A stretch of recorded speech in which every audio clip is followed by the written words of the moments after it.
let's get going. Hello, good afternoon. We're calling this meeting of the TRPA Regional Planning Committee to order. The date is Wednesday, April 24th, 2024, and it is 3:35-ish. First item on the agenda is a roll call to determine quorum. Maria? Ms. Aldine? Ms. Dis? Here. Ms. Gustafson? Here. Mr. Henigman? Here. Ms. Loomer? Here. Mr. Settlemeyer? Mr. Chair, we have a quorum. Great, thank you, Maria. I'll now go over the remote and in-person meeting rules for the day. For the members of the public who are joining us remotely, to observe the meeting, go to trpa.gov. Under the calendar header, click on Governing Board Hybrid Meeting for April 24th, 2024. There you'll find a link to the public webinar hosted on Zoom. To address committee members directly with your comments, raise your hand in Zoom by clicking on the raise hand at the bottom of your screen at the appropriate agenda item. With your hand raised, you'll be unmuted by TRPA staff and have 3 minutes to address the committee. If you've used the dial-in numbers to join us by telephone, you can dial *9 to raise your hand and be unmuted. For items that are agendized as informational only, we will hear public comment during the general public comment period at the end of the meeting. For items agendized for action or possible action, we will hear public comment before the committee takes any action. To remote committee members, if you wish to speak, please also raise your hand in Zoom. You'll find the hand icon at the bottom of your screen. Remote committee members may not use the chat box to make comments or to have sidebar conversations. Please, everyone, remember to mute your mic unless speaking to cut down on background noise. Finally, I would also like to ask that all remote committee members turn on their cameras if they're able. Members of the public who have joined us in person, please raise your hand at the appropriate time for public comment. You'll be called to the front to speak. To ensure everyone has time to make their desired comment, you can agree with the previous commenter rather than making comments that repeat what others have said. Committee members who are in person, please raise your hand if you wish to comment and speak clearly into the microphone in front of you.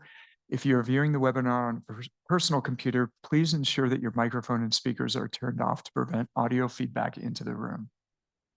If committee members need to ask clarifying questions during the presentations, please do so, but we'll save our deliberation until after the presentation is complete. All right, that mouthful all done. We will move on to our next agenda item, which is approval of the agenda. Are there any changes to the agenda? There are no changes to the agenda, Mr. Chair. Great, thank you, Karen. Thank you for sitting in for John while he's gone. I was kind of curious what would happen if there was just going to be a void, or I'm glad you're here. Thank you. All right, then we'll deem the agenda approved as posted. Now we're on to agenda item number 2, approval of the minutes. We have a set of minutes from March 27, 2024 on page 53. Do any members of the committee wish to make a change? No, this must be a record. But I do note that the heading on the minutes is Regional Plan Implementation Committee, which probably needs to be changed. It's just changing the template. But with that, Madam, you sitting next to Cindy. See, now we can say there's no I in RPC. So That's right. we're all about us. With that, Mr. Chair, I move to good approve the minutes of the Regional Planning Committee of March 27, 2024 as presented. Great. All those in favor, say aye. Aye. Anyone object? Nope. All right, the motion passes. All right, that brings us to agenda item number 3, discussion and possible recommendation for approval of the proposed amendments to the Code of Ordinances supporting climate resilience, affordable housing requirements for condominiums, and design standards for mixed-use development. Information on this agenda item can be found on page 393 of your packet. As a reminder to the public, after committee discussion on this item, you may raise your hand in person to be called on, or in Zoom to be unmuted by TRPA staff to share your comments.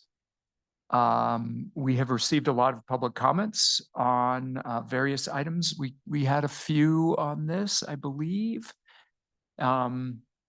I honestly can't remember what we read, but we've gone over this already once before last month as well. So I can't remember if those were for last month or today. But so if you've commented, that didn't really instill confidence that we've read them, but I promise read everything that's come in. So now I'll introduce Jacob Stock to present. Jacob. Thank you, Mr. Chair, board, or rather committee, fans in the audience, packed house this afternoon. My name is Jacob Stock, senior planner with TRPA. I'm here to give a presentation to tee up a public hearing and a request to consider a recommendation of approval for what we're calling adaptive code improvements. And these are amendments to the Code of Ordinances focused on climate best practices, outdoor lighting standards for mixed use developments, and affordable housing in condominiums. So you may be feeling like you've heard all this before. You heard it last summer and last spring, last summer, and you heard it last month as well. So we've been going through these changes very deliberatively, excuse me. And we've considered your suggestions from last month, incorporated those into our proposal we're bringing you now. I'll do my best to summarize what I've already said and really focus on what we've changed since last month before asking for a recommendation. So this is responding to board direction, these amendments. We really were working on them in two parts. The first part is this, what we're calling climate best practices, and this includes dark sky preservation. And then the second part being mixed use and affordable housing amendments that came up as we were working on amendments to the Washoe TAP last year. The Washoe Tahoe area plan. I'll call it the Washoe TAP from now on. All of these changes are aimed at adaptive management of the code as new issues and new technologies arise, which we know they all do. Next slide, please. So the first piece is the climate best practices amendments. A little background, these originated from the Sustainability Action Plan. We've implemented a large portion of that plan in 2022. We held a board workshop to further prioritize code amendments and actions. You may remember Devin and I up here putting sticky notes on the board. You asked us to focus on efficient lighting standards for renewable energy, standards to support EV charging, and standards to mitigate the impact of large events. And those are all in the Sustainability Action Plan as well. We had a group of UC Davis graduate students in environmental policy who worked with us and helped us research these topic areas, further refine our proposal. They facilitated a stakeholder input process that included local government, land use professionals, nonprofits, and a representative of Liberty Utilities. And they presented their recommendations to RPC last June. So we further refined that since last month, and we're bringing you a draft proposal for recommendation now. Next slide. So the climate amendments are detailed in Exhibit B of your packet. This draws from local codes, experience of our permitting staff, going through applications and issuing permits, the California Green Building Code, Dark Sky Alliance, LEED. So we drew from a number of best practices here. You heard this last month, but the proposal includes rules mitigating the traffic impacts of temporary events, supporting appropriate EV charging infrastructure, and supporting solar energy production with protections for scenic resources. So what's changed since last month? Responding to board requests, or rather RPC member requests, we're proposing a requirement for conduit in 20% of spaces in parking lots of 20 spaces or greater. And if you have questions about that, I'm happy to explain more. This standard applies when parking lots are being graded, And this aligns with the California Green Building Code. So this would be the same that is required by the California Green Building Code. Next slide, please. So of course, the proposal also includes a reorganization of our outdoor lighting standards to preserve dark skies, and long-range planning and permitting staff really worked closely together to balance dark sky preservation, lessons learned from issuing permits, property rights, ease of implementation for our permitting staff and for property owners. Our proposal includes requirements that outdoor lighting serve a functional purpose, that light not splay off-site onto adjacent properties. It sets a color temperature limit, which Chair Henigman pointed out to us is illustrated here by the white lights closer to the board members and the yellow lights farther back in the room. We're going for more yellow. That's considered a warmer, less polluting temperature. A lumen limit for commercial properties and after hours light reduction on commercial properties as well. And we're also including a requirement for a lighting plan. This is already something that we require, but it's not codified. So we're adding that requirement into the code, although it's not a change of practice. So what's changed in this section? We're specifically allowing motion detection lighting to comply with the 50% light reduction requirement. So this allows more flexibility for businesses to temporarily illuminate their properties above that 50% for security purposes. And that was at the suggestion of this committee. So we're proposing that now. Next slide. So the next item is mixed standards for mixed use development. This is Exhibit A in your packet. The regional plan identifies mixed use development as a tool for energy conservation and greenhouse gas reduction. And the idea is relatively simple. Multiple uses are included in the design of a site to complement one another and to reduce auto dependence. So people can, park once, walk, ride their bikes, and access services. We've not previously had a definition or standards for mixed use. So this is important because it's an important piece of our regional plan. This was highlighted during the 947 Tahoe permitting process and the amendment to the Washoe Tahoe area plan. During that process, we received RPC and board direction to develop mixed use standards and an affordable housing mitigation for condos in Incline Village, and later to adapt those standards for the regional level. So that's what we're proposing today. Next slide. So the mixed use proposal before you is designed to achieve the energy conservation and greenhouse gas reduction purposes laid out in the regional plan. The proposal defines the proportion and location of non-residential uses in mixed use buildings, requirements for pedestrian access and design on street frontage. And importantly, it leaves a lot of room, a lot of discretion for local governments to define their own standards and area plans. So we're trying to stay relatively broad at the regional level. So what's changed? A number of things here actually, because we had some really good discussion on this last month.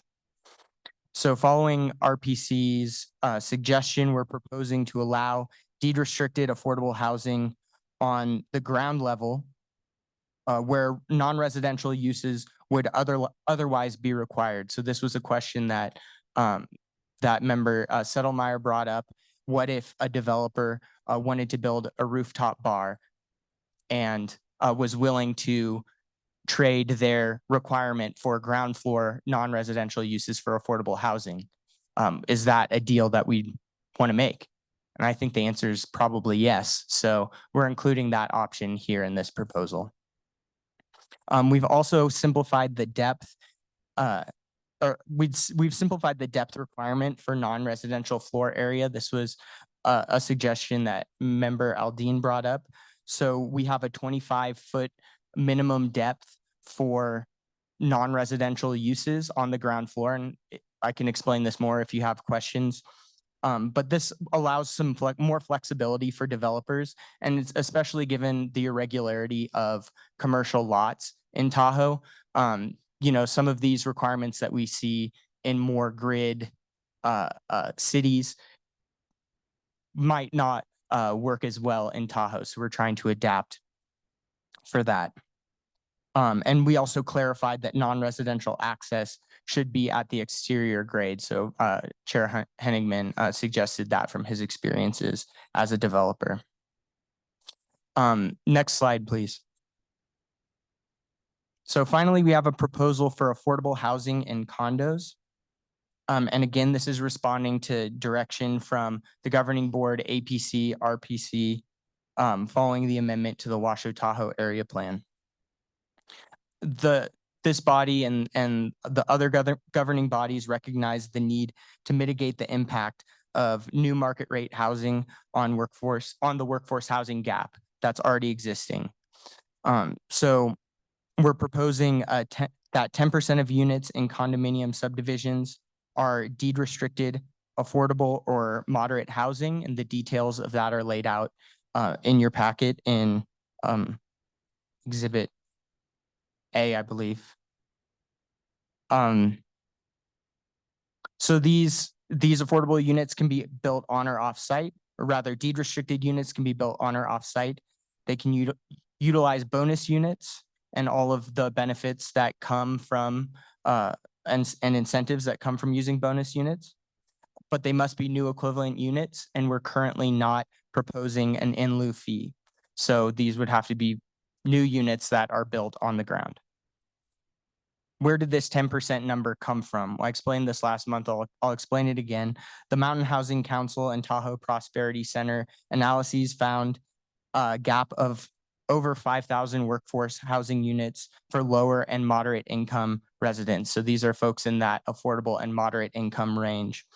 This is about 10% of the total units in the basin. So that represents a gap of 10% that needs to be met for these folks. Similarly, a 10% requirement can be found in Placer County and in Incline Village, and falls in the middle of the range adopted by the city of South Lake Tahoe in their inclusionary zoning ordinance.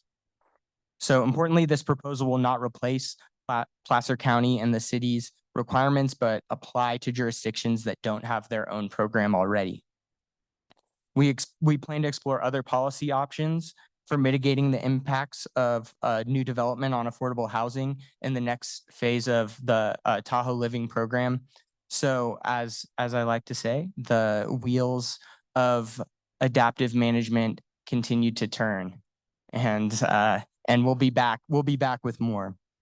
And just a note on this, Exhibit A, where you'll find this proposal, includes track changes to section 39.2.3E. This is the section of the code requiring a one-to-one replacement of affordable housing when new housing is built. So this is deed restricted housing and what we call de facto affordable housing. The changes that we're proposing here are not substantive to this requirement, but rather bring the section into conformance with our current income definition. So it's not a change of policy, but adapting the policy to our current definitions. Next slide, please. And that's it for my presentation. We want to hear your comments. We want to hear from the public as well, and hope that you'll consider a recommendation. Staff is recommending a recommendation, I guess you could say, that the board approve this item in June. Thank you. Thank you, Jacob, and thank you, staff, for all your work on this. For a long time, it has been ongoing. So thank you for all that. So now we'll have comments from committee members. So, sorry. Thank you.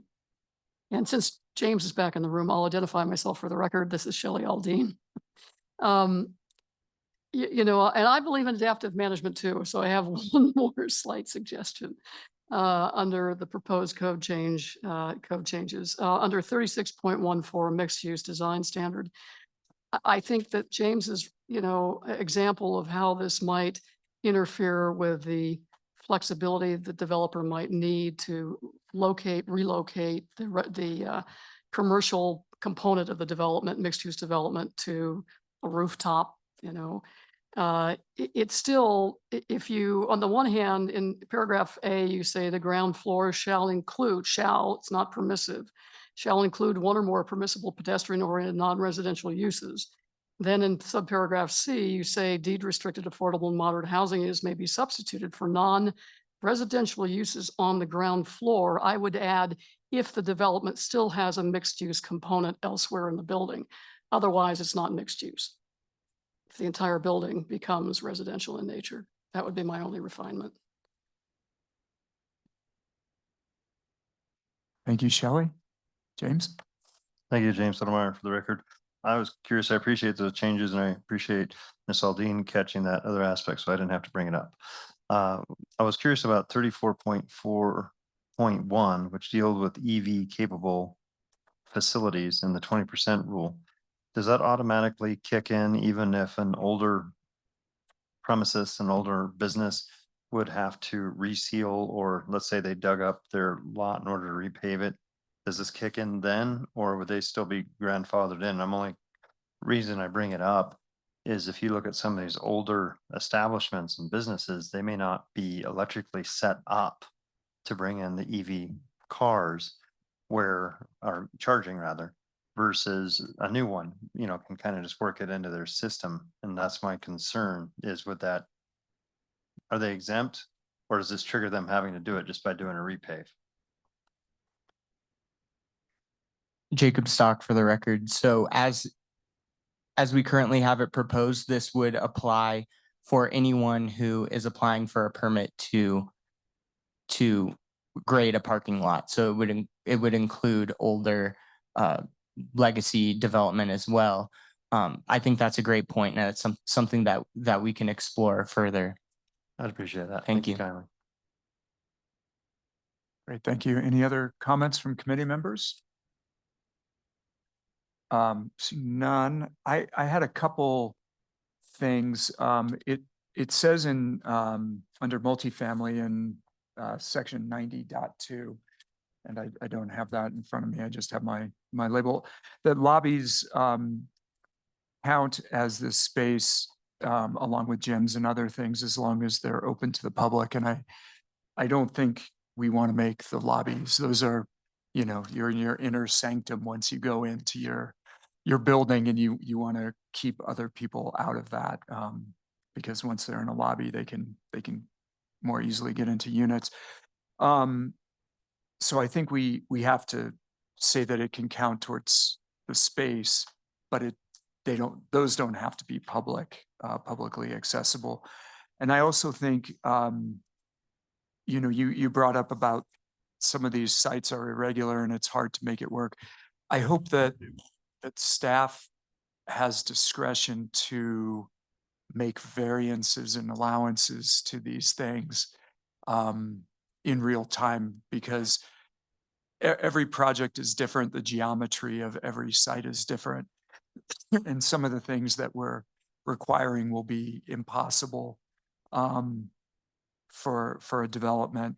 So I think we just have to be able to look at it logically. Some of those sites that are long and narrow, you're going to have a drive aisle for cars. You're going to have a walking path and a lobby for pedestrians, and then there's nothing left. And we don't want to preclude those from being able to get permits. So I think I hope we can make this so that it's staff has discretion on those things. On the EV parking spaces, it says that 20% are wired. I don't think it said how many have to have chargers put in now, does it? I can respond to that, Jacob Stock. So this is actually the proposal that we have is for that 20% EV capable. So that is capable of receiving wire, just putting in the conduit. There's no requirement to put in wire or to put in a charging unit. Generally, my understanding from studying this and talking to folks in the industry is that generally that's often done by another vendor, not the property owner. So for example, someone would be repaving their parking lot, putting in conduit, and then someone like Tesla or EVgo would come in and put in the wiring and the charging unit. Okay, great. Oh, Well, yeah, I was just gonna add Comment that on if you that. put the wiring in advance of the stations, there's just risk that they're gonna go, get damaged and or that. yeah, yeah, that's true. So yeah, that's the other concern is that just you end up losing money on it. Okay, good. I thought, I was just worried that because we asked to increase that to 20% wired, that it used to be 10% was actual devices and somehow we got rid of those in the process, but we didn't. Yeah, Jacob was- Stock for the record. Yeah, Okay. It's been the proposal and the analysis has been for conduit only since we brought this forward. Okay, great. And then on the motion detection lighting, maybe we can say technologies such as motion detection. I don't know if there's any other available technologies, but I would hate to force someone's hand. So that's it for me. I had a question or comment to talk with you about on the issue of the mixed-use development definition. I think what we're trying to get away from, I know in our Placer County area plan amendments, was having the first floor be not open to the public in some manner. And so I think how I read this was lobbies don't count toward mixed use unless they are open to the public.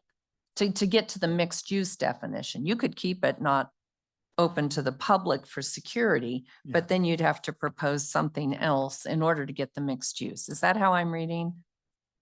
So I would tend to agree with how they've written it because that's how I read it, that well, so I had brought up in the early days of this, whenever, whatever year that was, that, as a developer, if it makes sense to build commercial, you will because you get money for that.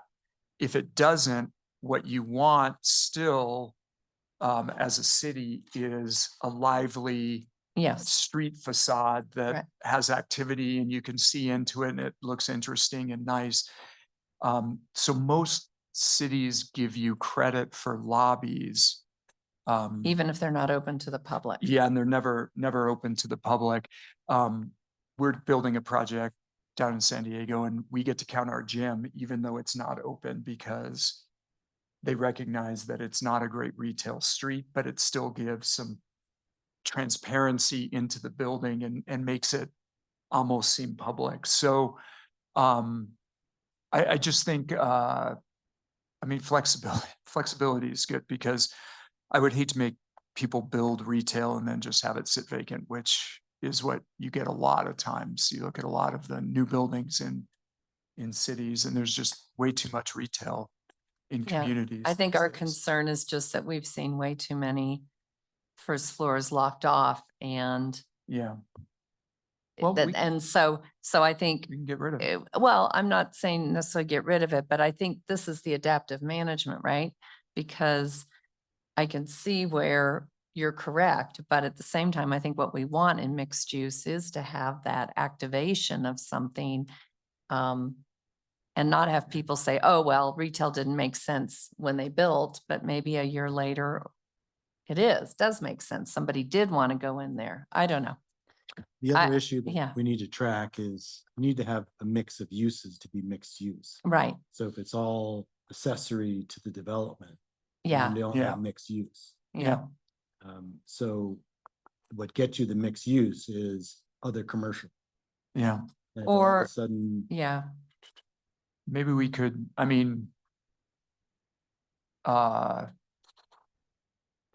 we could set a limit or, Yeah. set a limit on how much of that space could be, but just with the weird property shapes, Yeah. we're gonna be Yeah. making something not work unless we do give staff the leeway to kind of correct.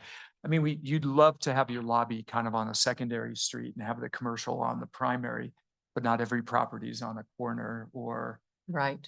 something like that. So if you have to take access for cars off the retail frontage, because you have to put in parking and you have to take the lobby off that same street, then you could be down to, a smaller percentage of common area. But with the changes we just suggested, you could maybe put it on top or somewhere else, I guess. Yeah. So that could be how we get away with that. No, and I agree. I thought that was a great discussion last meeting about rooftop bars, or, you gain a view, you get a place that the public wants to come in, but then the lobby is open to the public because the public's got to get up there. No, So, you always separate lobbies. You never mix. yeah. That's how you Well, do it. But still, that's a Yeah. lobby that's Yeah, mixed use, right? yeah, it's a mixed use lobby. Yeah. But probably no builder would build a building with a public lobby. Yeah, I'm just just saying that, So yeah, to so me, we either take it out and make it Right. not allowable as part of that space or something. Yeah. Just, So think maybe about it. included. this if is they- Shelley Aldine for yeah. the record. I mean, the language does state that there are a list of options, but not limited to those options. Mhm. So, for example, a project office, once the project is completed, that project office goes away. I mean, it's a temporary use, right? So I'm not sure we need to necessarily include lobbies, gyms, and project offices. Because we're giving ourselves some latitude, and maybe it should be evaluated on a case-by-case basis.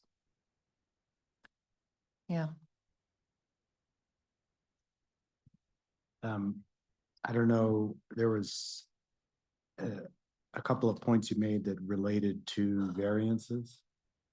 And I don't know if that was a good time to talk about that, or did you want to keep going on questions and we can come back to staff reaction? I don't know if Jacob, if you have a preference of how to do that.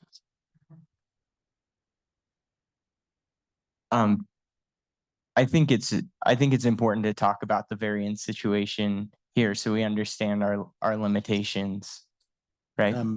Just generally, it's very difficult for TRPA to do variances because we have to, since the findings we have to make, we have to know what the parameters are.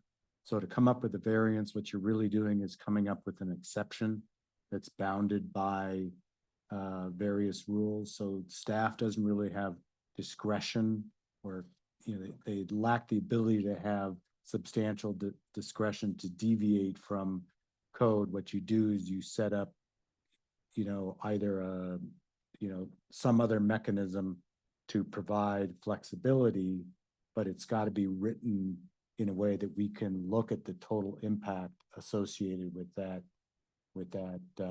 flexibility. So up to 10%, or some way of writing it in that context.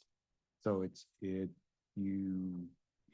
if there are site specific considerations, then the applicant may request an additional 10%, whatever it is that you're going for. So we'll work with you on how we set that up, but it can't be just a standard variance procedure like local governments can do. Okay. Do you feel, Karen and Jacob, that something like that would be necessary from what you guys see in permitting? I mean, I know we're just going through this process in Southern California requesting several variants because it's just not possible to conform to the competing requirements that a city has. So it is fairly common, in other communities. Mr. Chairman, you suggested a percentage, John, and I don't know what that percentage would be. Let's say 10%. If you said that 10% of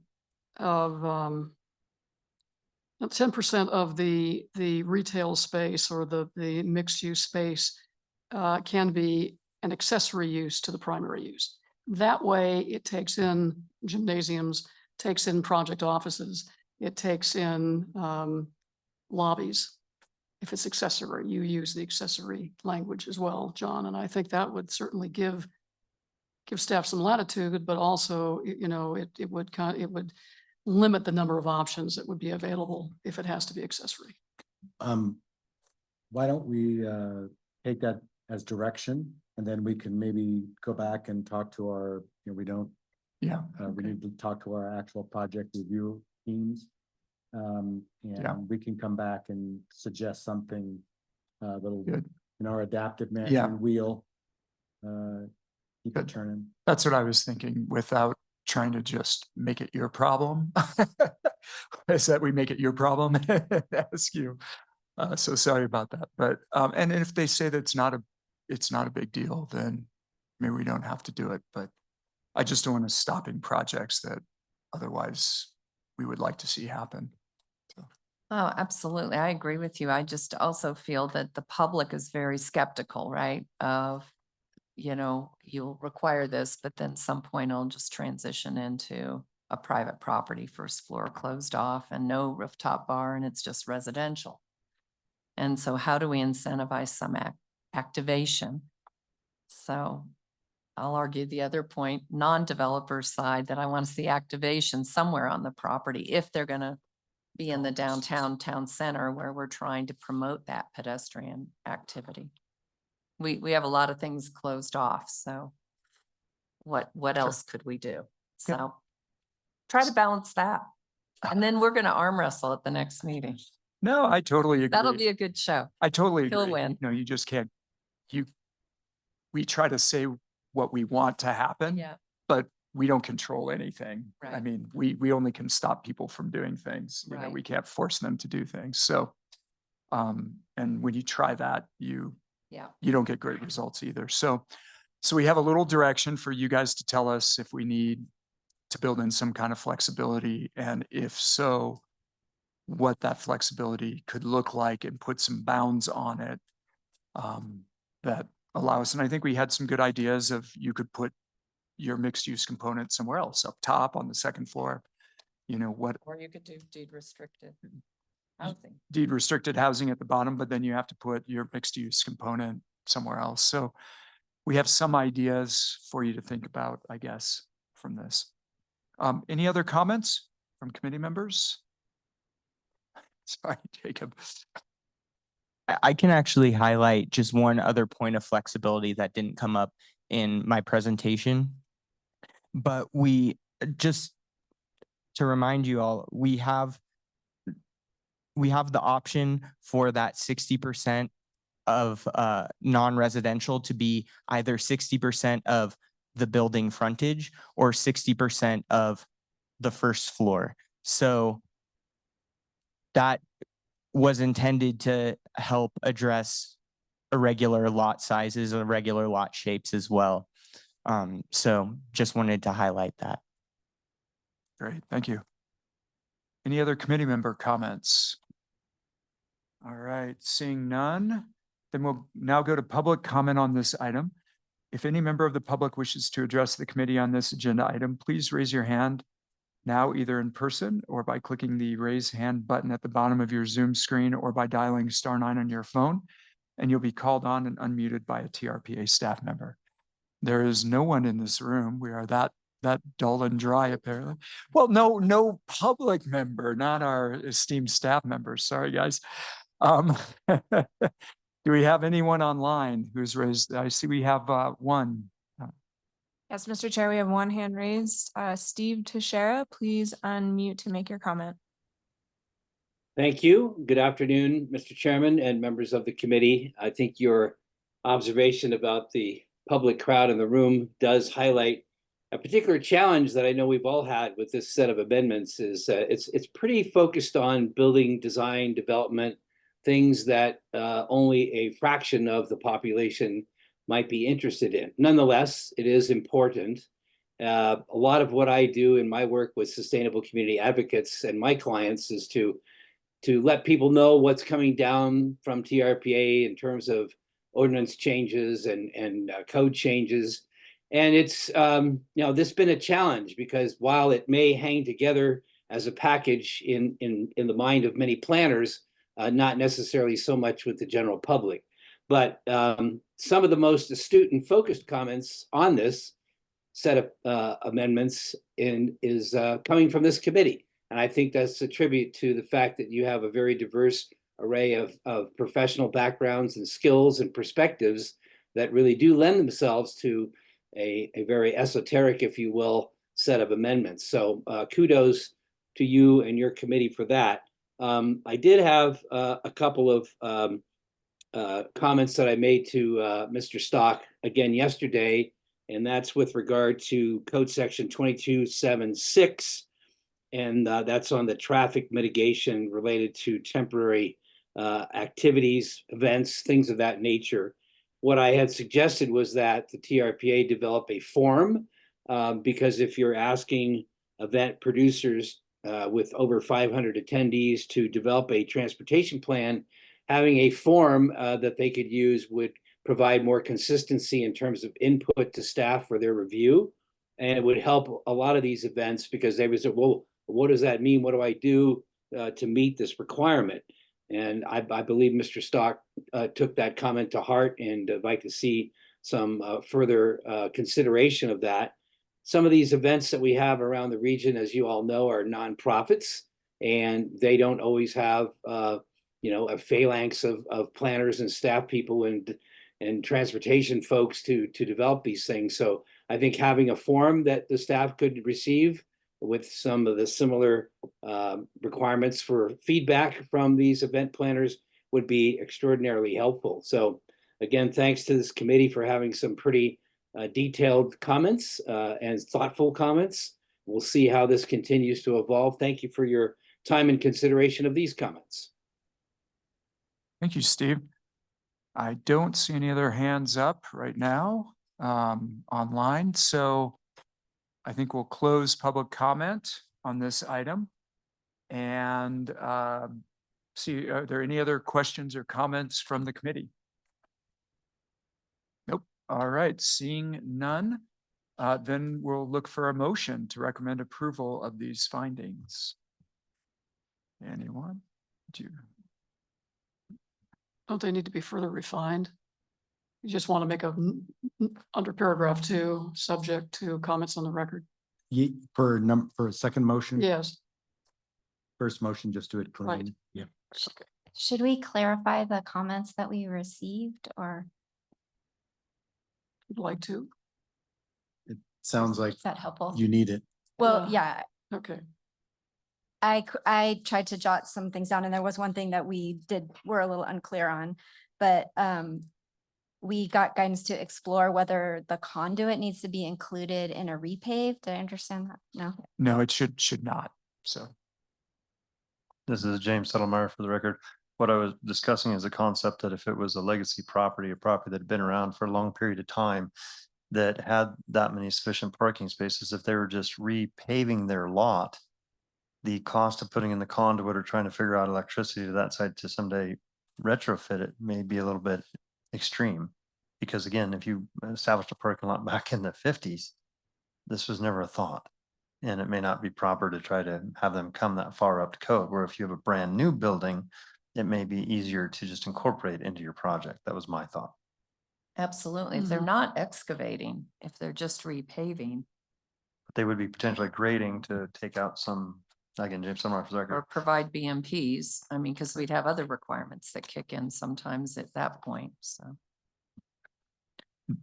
Jacob Stock, the trigger for this requirement would be excavation, but I do think we could explore at staff discretion if our legal no, he's giving me a look.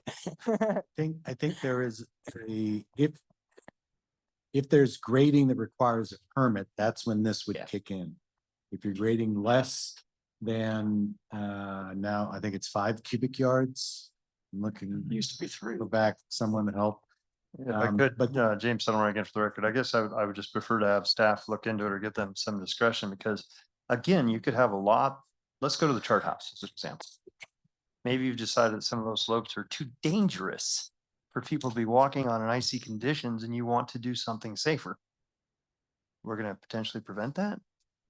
I hope not.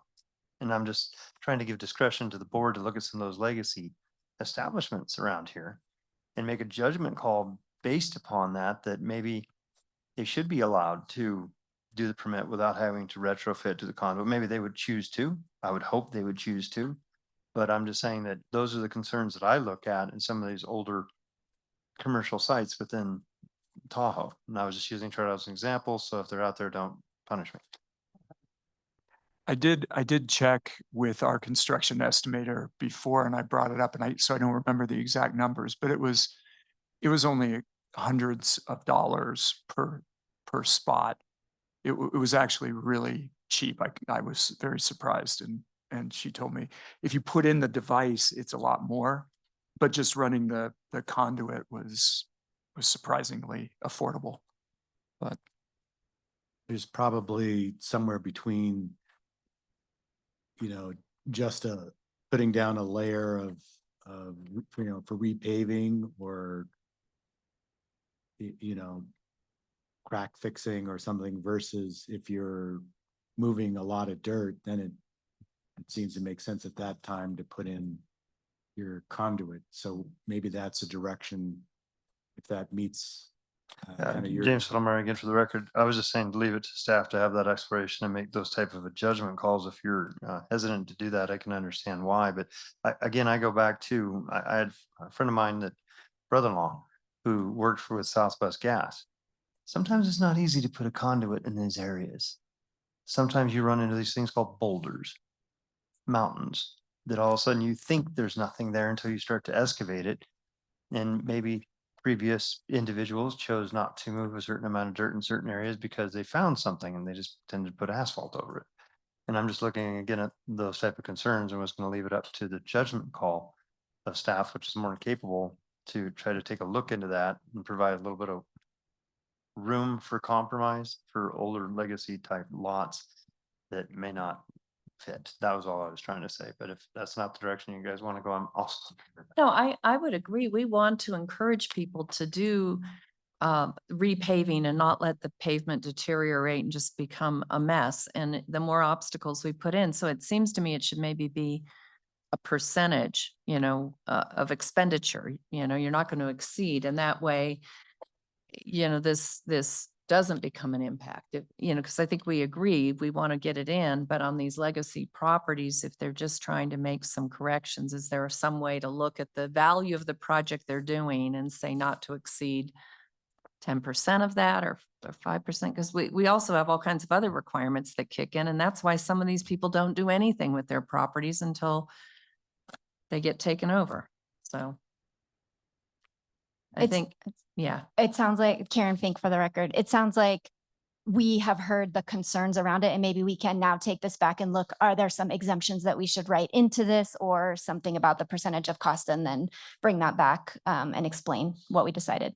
Or excavating down to a certain depth. Okay.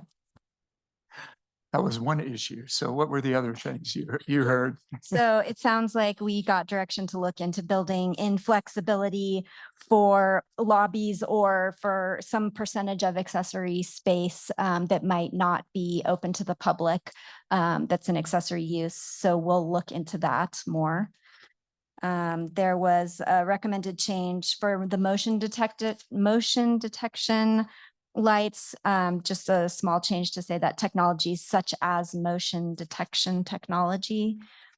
And then Shelley, you had one more comment that I only partially captured and Jacob may have fully captured it I think so, to add onto section 36.14B. C, deed restricted affordable and moderate housing units may be Substituted I'm for gonna let you- non-residential uses on the ground floor if the development still has a mixed-use component elsewhere in the building, something to that effect. So you can maintain, it still falls within the realm of being a mixed-use project. Okay, thank Okay. you. I Mhm. see that Jacob captured that. And probably a comparable unit somewhere else. And don't give them the option of just having a little tiny thing. They can move the requirement somewhere else. You mean a one-to-one offset? Yeah, like you know, it's kind of 60% or something like that, you know, whatever the original requirement was. Okay, was there anything else, Jacob, that I didn't catch? Okay. All right, everyone happy with that, those changes?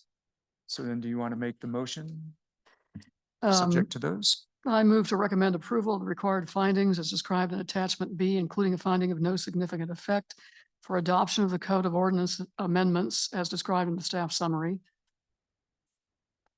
What? All right. Oh, Okay, I know it's getting chilly in here. All right, so I guess Maria, do a roll call vote. Miss Aldine, yes. Miss Gustafson, Yes. Miss Dis, Yes. Miss Loomer, Yes. Mr. Settlemyre, Yes. Mr. Henigman, Yes, Mr. Chair, motion passed. great, thank you. All right, And now I move to recommend adoption of ordinance 2024 amending ordinance 87 9 to amend the Code of Ordinances as shown in attachment A as amended on the record. great. Maria? No, Mr. I Settlemyre- just, Oh. I'm sorry. It's just there was no amendments. It was as consistent with the direction provided, maybe. I was just reading, there's amending ordinance to amend the Code of Ordinances. As shown in attachment A. Okay, Great, all right. Mr. Settlemyre, Yes. Miss Loomer, Yes. Miss Dis, Yes. Miss Gustafson, Yes. Miss Aldine, Yes.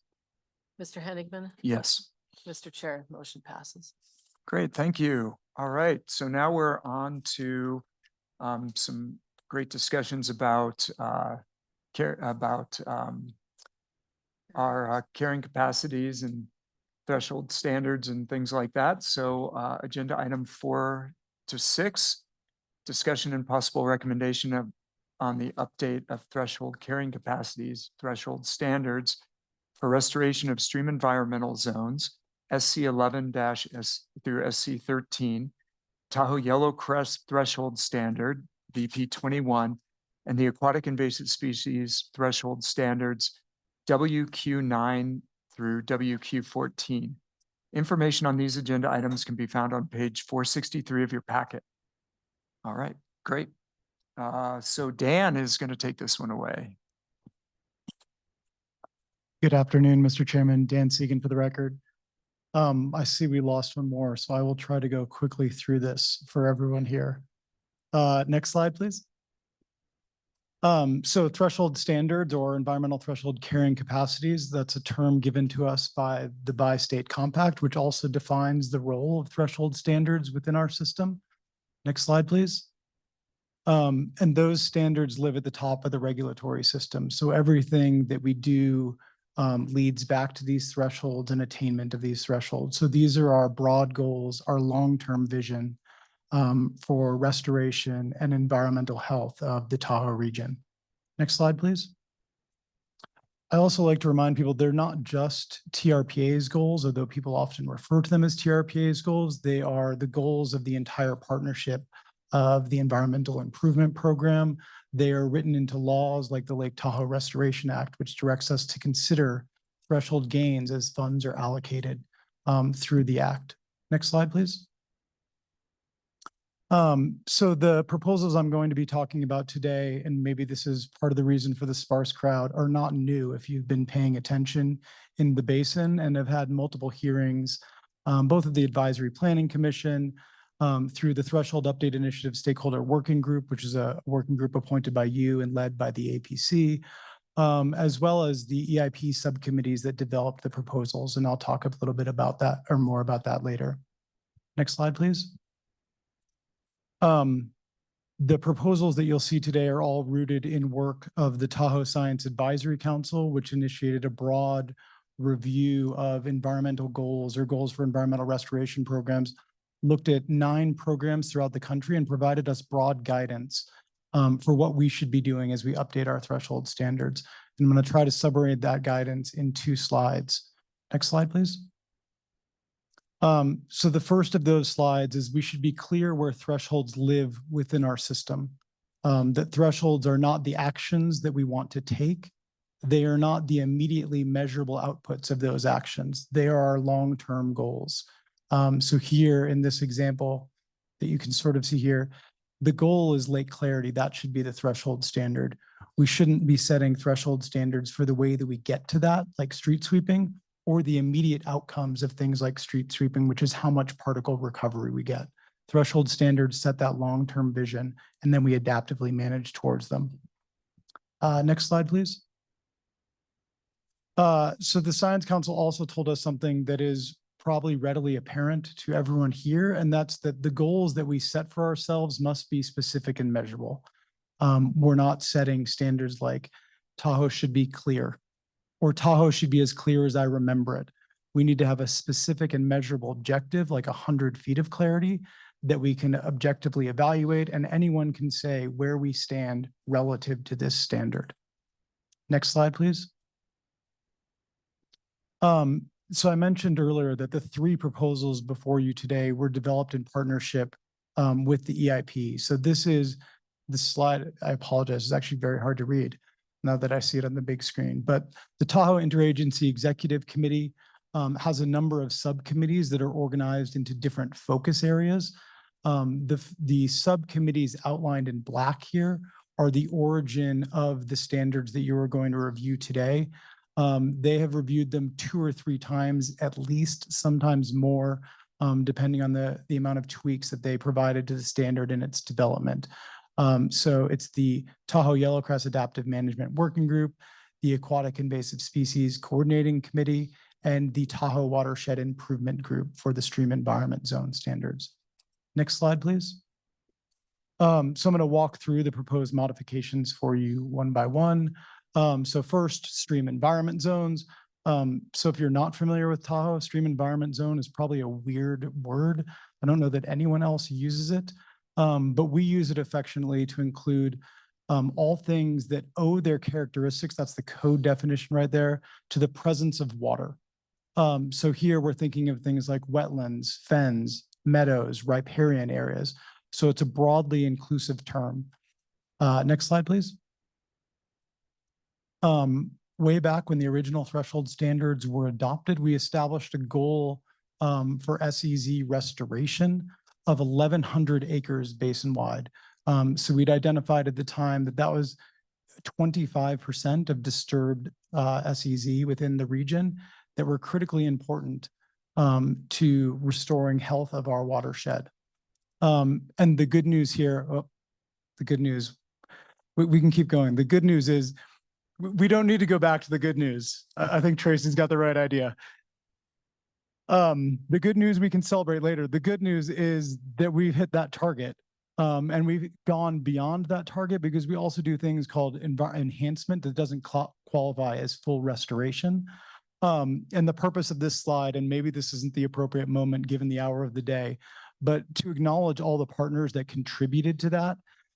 So if you'll indulge me for 1 second, I would like to read the name of the 45 partners listed in the Environmental Improvement Program that contributed to, John's giving me a look, to stream environment zone restoration over the last 40 years. So these are the reasons that we attained this target, and they should be celebrated. The California Conservation Corps, California Department of Fish and Wildlife, California Department of Parks and Recreation, California Department of Transportation. These are in alphabetical order, by the way. California Department of Water Resources, California Lahontan Regional Water Board, California Tahoe Conservancy, California Wildlife Control Board, the City of South Lake Tahoe, Douglas County, Edgewood, El Dorado County, Glenbrook Homeowners Association, Heavenly, Homewood, Incline Village General Improvement District, KBM Enterprises, Lake Tahoe Basin Management Unit of the U.S. Forest Service, the League to Save Lake Tahoe, Nevada Environmental Consultants, the Nevada Department of Transportation, Nevada Division of Forestry, Nevada Division of State Lands, Nevada Division of State Parks, Nevada Tahoe Conservation District, North Tahoe Community Alliance, North Tahoe Public Utility District, Placer County, South Lake Tahoe Public Utility District, Tahoe City Public Utility District, Tahoe Douglas Fire Protection District, the Tahoe Fund, Tahoe Truckee Community Foundation, Trout Unlimited, Tahoe Regional Planning Agency, Truckee River Watershed Council, U.S. Army Corps of Engineers, U.S. Bureau of Reclamation, U.S. EPA, U.S. Fish and Wildlife Service, Washoe County, and finally, the Washoe Tribe of Nevada and California.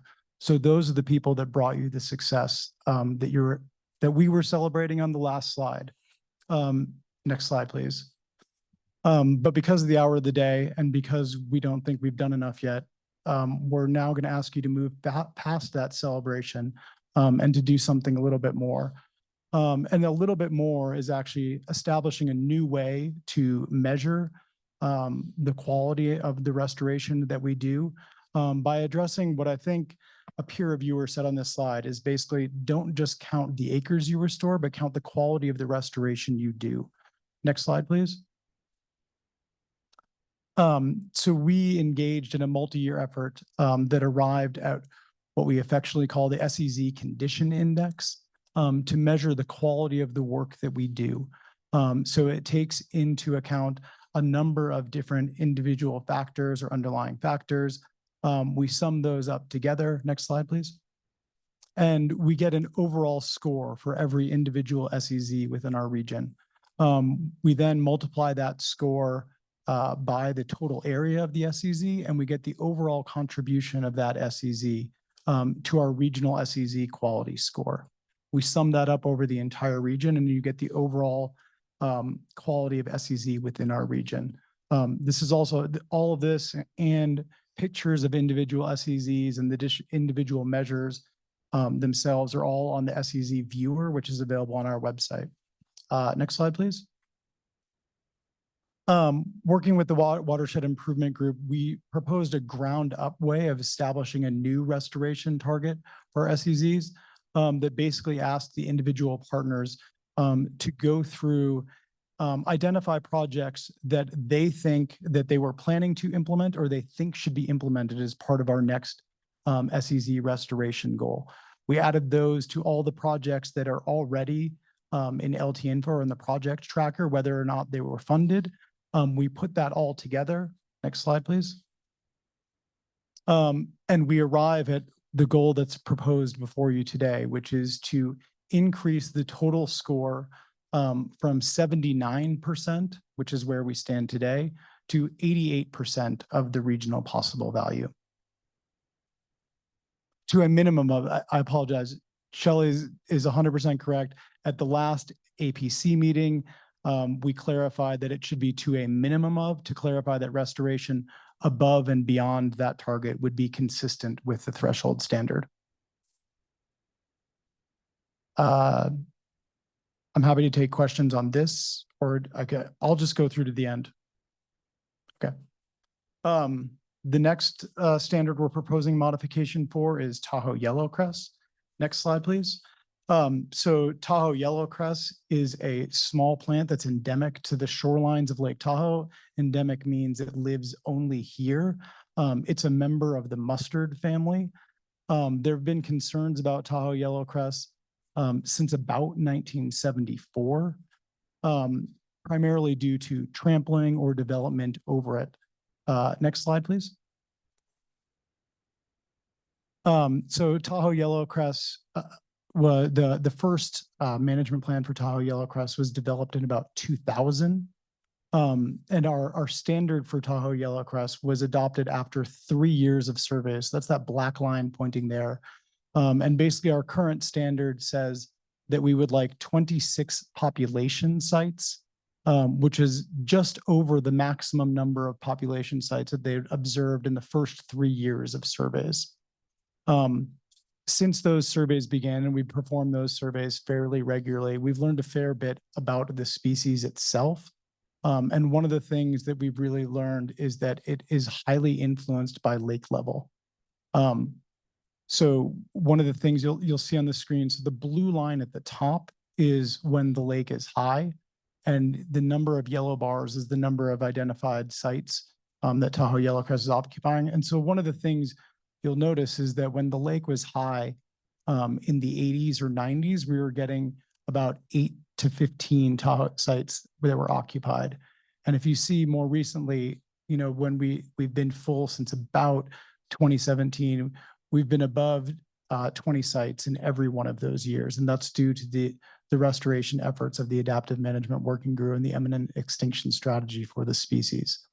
It's also the presence of that also caused the Fish and Wildlife Service not to list the species, or make a finding that it was not warranted to list the species because it was being effectively managed. Next slide, please. So the amendments before you today are really to align our threshold standard with the conservation strategy for the species and the imminent extinction strategy. Next slide, please. And there's two changes primarily that we make here. The first is maybe a small one, but very important to the group. So previously we referred to population sites. The text here now refers to survey sites because the notion of a population site is not well defined within Tahoe Yellowcrest's ecology. It's often hard to figure when one population ends and what the next one begins. So we're using the terms that they use, which is survey sites, which are clearly defined. And second, we're aligning our expectations for the number of occupied survey sites to lake level, so that we expect a lot more occupied sites when the lake is low, and we expect fewer when the lake is high. And the 3 zones you see there are consistent with the conservation strategy and the imminent extinction plan for the species. Next slide, please. So last but not least, aquatic invasive species. So there's 2 parts of our aquatic invasive species program. There's the prevention program, which is preventing new aquatic invasive species from entering the lake. And then there's the control program, which is dealing with the species once they've arrived. To the proposed modifications to the threshold standards do not propose any change to the prevention program. They are all directed at the control program. That control program is guided by these 6 statements, none of which you will see have a specific or measurable target involved in them. So we can all debate whether or not we've done enough to reduce the abundance of known AIS in our lake, or to abate the harmful economic or social impacts of those species. And so a lot of the goal of this work was to establish specific and measurable targets to guide the programs, that we can all agree if we've done enough. Next slide, please. And our friends at the Tahoe Science Advisory Council pointed that out to us, that none of these were specific and measurable, and said that these are really more broad goal statements or visionary statements that should guide a program, but are not really consistent with establishing specific and measurable targets. Next slide. So there are two standards that we are proposing for you today. One relates to the lake itself, and the second relates to the Tahoe Keys. Both are drawn directly from the programmatic documents that are guiding management in those areas today. So the notion of all known sites in surveillance category, as many of you probably know, once you have an aquatic invasive species in the lake, it is nearly impossible to eradicate it. It requires constant vigilance. So the surveillance category means that we've controlled the infestation to a level that a dive team can go there and within a day get that site back down to 0 if and when they find species. So it's basically no species, no aquatic invasive plant infestations in the lake on any given day. The 75% reduction of aquatic invasive plant abundance within the Tahoe Keys is consistent with the goal of the controlled methods test and the vision there.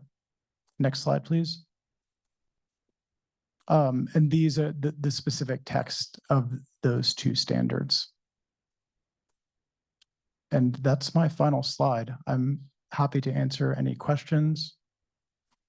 Great. Thank you, Dan. Committee member questions and comments? Anyone? Okay, we're worn out.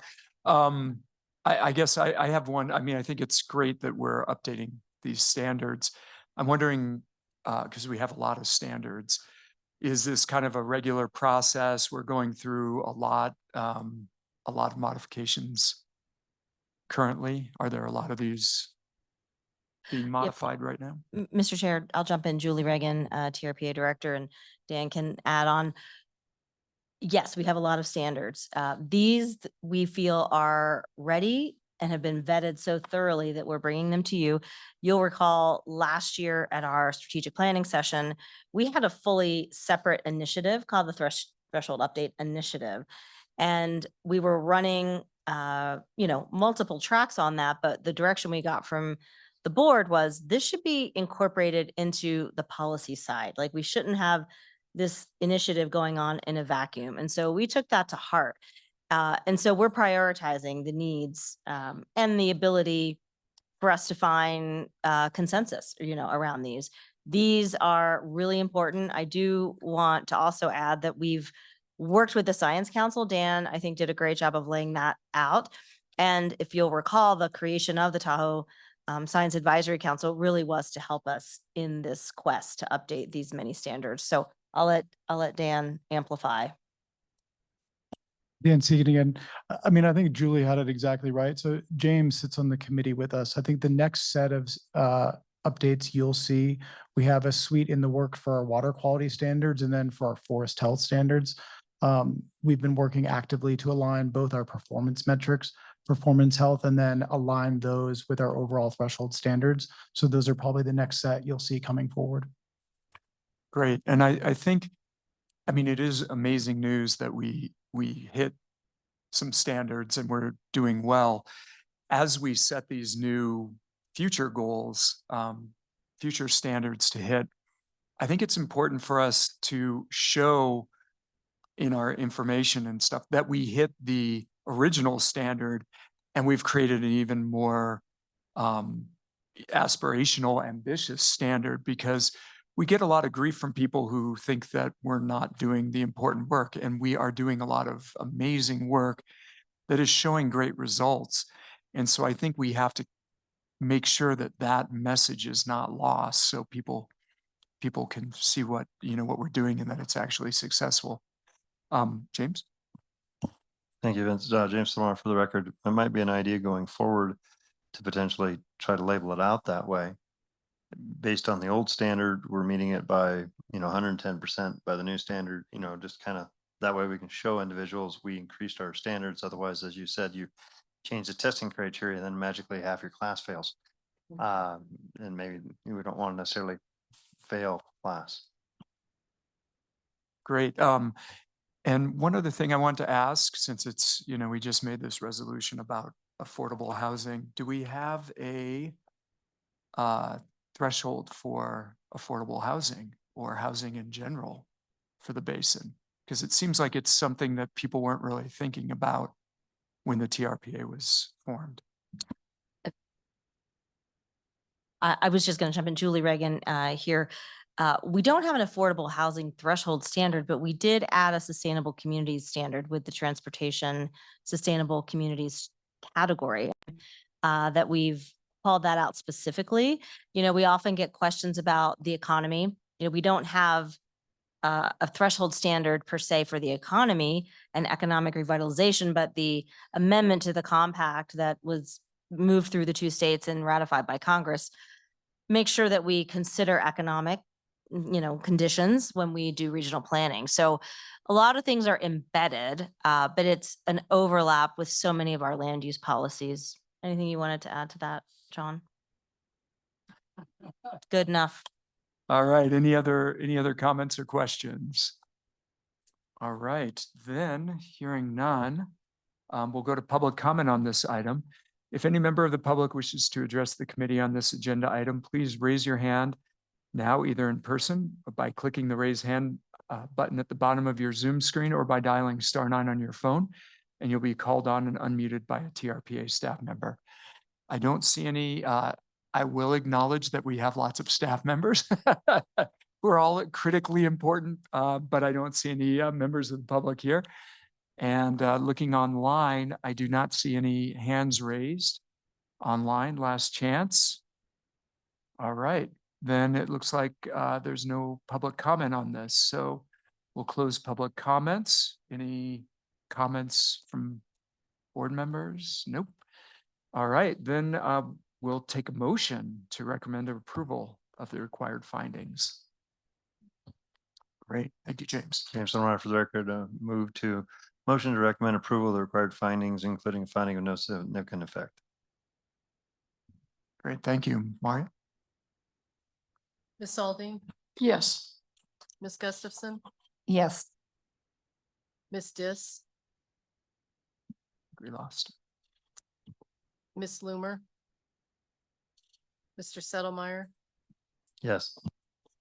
Mr. Henigman, Yes, Mr. Chair, the motion passes. great, thank you. Do you want to make the second motion as well? Please. Thank you. Thank you, Vince. James Sunrider for the record, a motion to recommend the adoption of ordinance 2024, amending ordinance 2019-02, updates to the threshold standards for the stream environmental zone SEZ restoration, and 2, the aquatic invasive species control, and 3, the Tahoe yellowcrest conservation, and the correction of the typographical error and threshold standard VP 22. All right, we have a motion.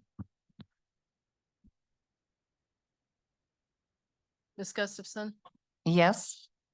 Ms. Aldine, Yes. Ms. Loomer, Ms. Dis, Mr. Settlemyre, Yes. Mr. Henigman, Yes. Mr. Chair, the motion passes. Great, all right. So that brings us to agenda item number 5, upcoming topics.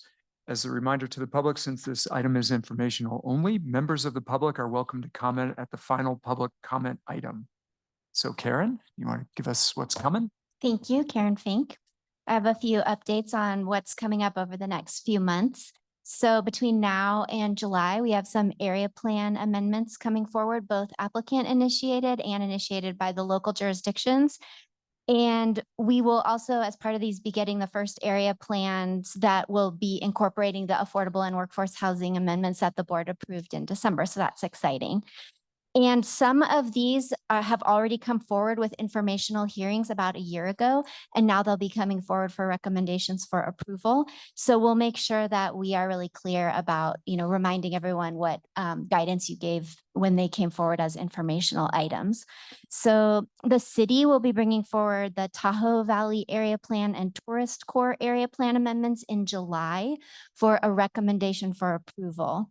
And these are the city-initiated amendments to increase opportunities for housing and alignment with the state of California legislation, and also some compatibility with the general improvements. And then in May, there will also be coming forward an amendment to the city's Tourist Core Area Plan, and that's to rezone a parcel from recreation to tourist center mixed use. And they'll be asking for your recommendation of approval. That's a parcel that was formerly the site of the Colony Inn. And then finally, there'll be 2 separate amendments coming forward to the Douglas County South Shore Area Plan. Those will be coming forward in June for informational hearings and coming back for a recommendation in September. And one is to incorporate the affordable and workforce housing amendments, and the other is to create a health services subdistrict to accommodate the Barton State Line Medical Facility. And that is all.